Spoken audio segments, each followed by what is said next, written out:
देख रहे हैं राष्ट्र की आवाज हिंदी न्यूज।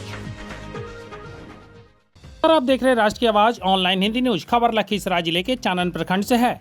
आर्ट्स क्लासेज के जाने माने शिक्षक विनोद सक्सेना रविवार को मननपुर पहुंचे।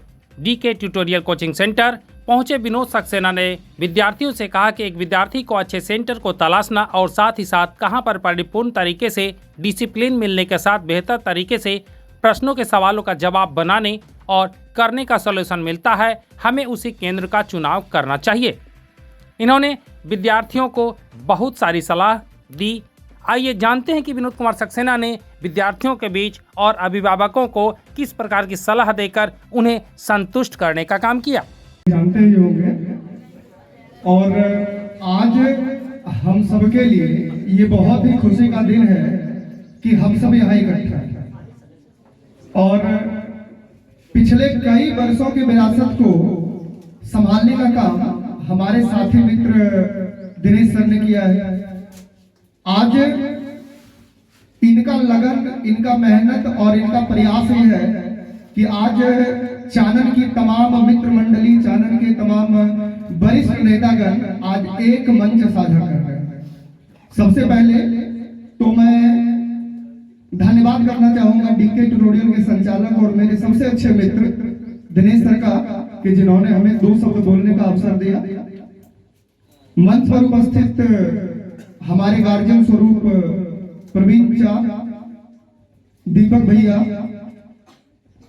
जानकीरी पंचायत के उप मुखिया जी, हमारे मित्र अंजनी सर, चंदन जी, समरजीत जी, गार्जियन स्वरूप रहे अनिल सर, इन सब के मार्गदर्शन में हमने भी बहुत कुछ सीखा और हमें भी आगे बढ़ने का अवसर मिला। इन सबको मेरा बहुत बहुत प्रणाम। और आज का ये दिन सिर्फ इस चीज के लिए नहीं है कि आज हम सब यहाँ आए हैं, यहाँ इकट्ठा हुए हैं। एक ऐसी विरासत जो मैंने 10 वर्ष 12 वर्ष पहले चानन में देखी, जब मैं बहुत छोटा हुआ करता था। जब मैं पहली बार मननपुर आया था तो मुझे ऐसा लगा कि शायद हम ऐसी जगहों पे आए हैं ना जहाँ की कोई इतिहास ही नहीं, क्योंकि मैं यहाँ पला नहीं था, बड़ा नहीं था। मैं दूसरे शहर से इधर आया जब मैं 4 वर्ष का था, 5 वर्ष का, तो मुझे कोलकाता से वापस आना पड़ा अपने गांव की। और आज इस 28 वर्ष के जीवन में मैंने 24 साल में जिस मननपुर को देखा वो अपने आप में एक इतिहास रहा। एक जर्नी जो दिनेश सर ने शुरू की बच्चे को पढ़ाने की, वो जर्नी इतनी बेमिसाल रही, इतनी बेमिसाल रही कि आज जिस चानन को पिछड़ा क्षेत्र कहा जाता था, आज बिहार बोर्ड चानन के उस बच्चे को पटना बुलाने के लिए मजबूर हो जाता है। और चानन के पिछड़े क्षेत्र में रौनक लाने वाले काम करने वाले शिक्षक, करने वाले विद्यार्थी, करने वाले मुखिया लोग, करने वाले हमारे माता पिता स्वरूप गार्जियन, एक एक व्यक्ति ने इतना मेहनत किया अपने बच्चों के लिए, अपने विद्यार्थियों के लिए, अपने गांव के लोगों के लिए कि आज 24 वर्ष पहले मैंने जिस मननपुर को देखा था, जिस समाज को देखा था, आज वो समाज एक बेहतर ऊंचाइयों पर खड़ा है। अक्सर ऐसा बोला जाता है कि शिक्षक समाज के निर्माता होते हैं। शिक्षक सिर्फ समाज के निर्माता नहीं होते, बच्चों के भविष्य के निर्माण में अपना सब कुछ लौटा देने वाले हुए भगवान होते हैं, जिन्हें खुद की परवाह भी नहीं। जैसा कि हमारे डॉक्टर प्रवीण कुमार मुखिया जी ने बताया कि इन्होंने अपनी पढ़ाई का ध्यान नहीं रखा। सब तो बहुत दूर रहते हैं, मैं तो इनके बहुत करीब रहा करता था, मैंने भी बहुत बार बोला है, पता नहीं सुनते क्यों नहीं, शायद सुनेंगे भी नहीं, ये भी सच है।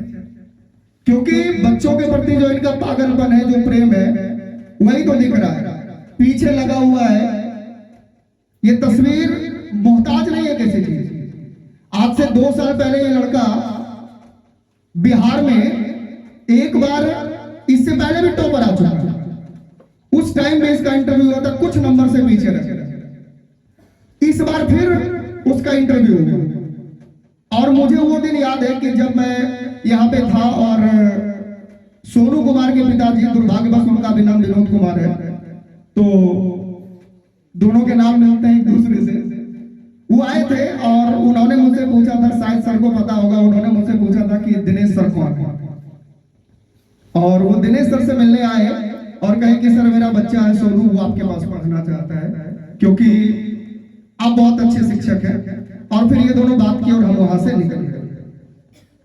तो ये विश्वास जो चानन के बच्चों का दिनेश सर के प्रति है, इनकी संस्था में पढ़ाने वाले समरजीत सर, चंदन सर, अंजनी सर के प्रति है, वो प्यार अब दिखने लगा है।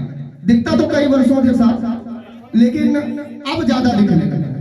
और मैं आप लोगों से ये उम्मीद करूंगा, क्योंकि देखिए ये बातें शायद मुझे दबी बातों में बोलनी चाहिए, लेकिन मैं खुलेआम बता रहा हूं। समाज में जो दिखता है वही दिखता है, जो नहीं दिखता उसे बेचा ही नहीं जाता।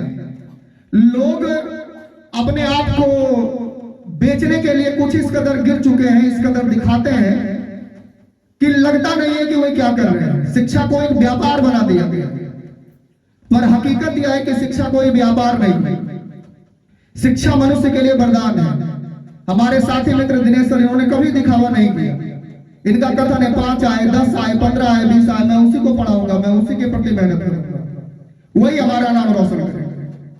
मैं इनके पीछे भी, मैं इनके सामने भी मैं यही कहता था कि एक बच्चे पढ़े या 10 पढ़े, अगर आपके एक बच्चे मार्केट में निकल जाए, वो 10 बच्चों के बराबर लड़ाई करने को तैयार हो सकते हैं और फाइट कर सकते हैं। आज वो हुआ, क्योंकि चानन में जितने भी बच्चे सफल हुए, अगर उसका रेशियो उठाकर देख लीजिए, या जितने बच्चे आज टीचर बन चुके हैं, जिनमें से एक हमारे मित्र सोनू जी भी हैं, जो सर के फिजिक्स के छात्र रह चुके हैं। चानन में कई सारे टीचर आप देखेंगे जो इनके पढ़ाए गए हैं।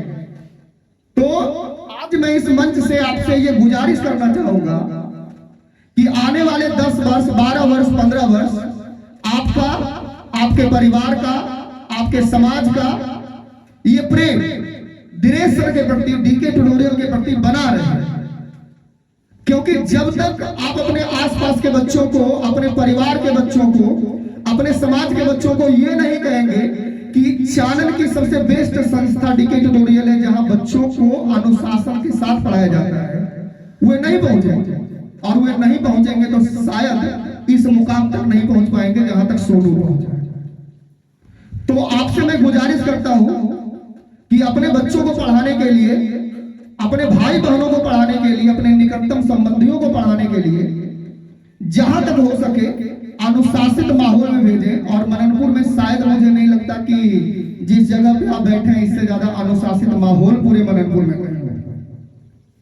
ये सबसे बेस्ट संस्थान है मेरे हिसाब से। और मैं सबसे यह भी कहा करता था कि अगर मैं साइंस लेता तो मैं आपका विद्यार्थी होता, लेकिन दुर्भाग्य मेरा ये रहा कि मैंने आर्ट्स ले लिया, क्योंकि मेरे ही बैच के जो मेरे फ्रेंड थे उनको सर ने पढ़ाया है, कई सारे।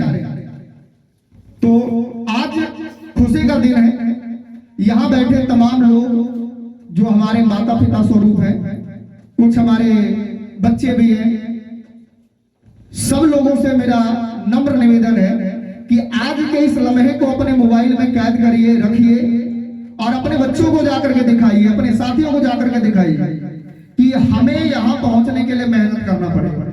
सफलता का कोई शॉर्टकट नहीं हो। अगर हम सोच लेंगे 2 महीने पढ़कर, 1 महीने पढ़कर हम सफलता हासिल कर लें, जीवन में कभी नहीं हो सकता। हम शायद पास हो सकते हैं, अच्छे अंक नहीं ला सकते, कभी किसी के आगे बोल भी नहीं पाएंगे। सफलता का एक ही मिशन है, मेहनत करते रहिए, इसी से माँ बाप की गरीबी दूर हो सकती। राष्ट्रकवि रामधारी सिंह दिनकर लिखते हैं, बरसों तक वन में घूम घूम, बाधा विघ्नों को चूम चूम, सह धूम घाम पानी पत्थर, पांडव आए कुछ और निखर, सौभाग्य न सब दिन सोता है, देखे आगे क्या हो। आप ये मत देखिए कि वर्तमान में क्या हो रहा है और हमारे साथ संकट क्या है। आप ये सोचिए कि हमें अपने जीवन को आगे बढ़ाने के लिए क्या करना है। और अब मैं ज्यादा समय नहीं लूंगा आप लोगों का, और बहुत अच्छा लगा। मैं तो अब यहाँ रहता भी नहीं हूँ, दूसरे शहर में पढ़ाने चला गया। अच्छा लगता है कि जब मैं आप लोगों के आगे आता हूँ, मिलता जुलता हूँ, तो वो फीलिंग आती है कि अपनी मिट्टी से जुड़ा हुआ हूँ। और अपनी मिट्टी तो अपनी मिट्टी होती है। आदमी कहीं का हो जाए, जहां उसका जन्म हुआ, जहां से वो नाम पाया, उसको भूलेगा नहीं।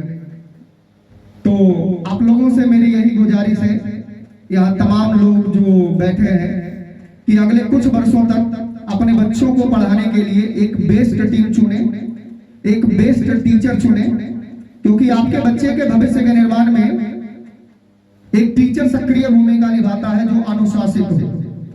और ऐसे ही शिक्षक चुने, ना कि ऐसे शिक्षक चुने जो बच्चे को गलत तरीके से दूसरे रास्ते में ले जाते हैं। और इनके लिए मैं धन्यवाद करना चाहूंगा हमारे साथी मित्र दिनेश सर का, जिन्होंने बच्चों को कड़े अनुशासन में रखकर शिक्षा दी। और इन्हीं शब्दों के साथ मैं अपनी वाणी को विराम देता हूं। मेहनत करते रहिए, सफल होते रहिए, और जिस दिन आप सफल होंगे दुनिया आपके कदमों में होगी। लास्ट बात बोलूंगा, जब तक समाज में संघर्ष करेंगे कोई नहीं जानेगा। जिस दिन आगे बढ़ गए हर कोई आपके आगे पीछे आ जाएगा। इसलिए मेहनत करें और उस दिन का इंतजार करें जिस दिन वो समय आएगा जब आप यहाँ आएंगे। Thank you so much.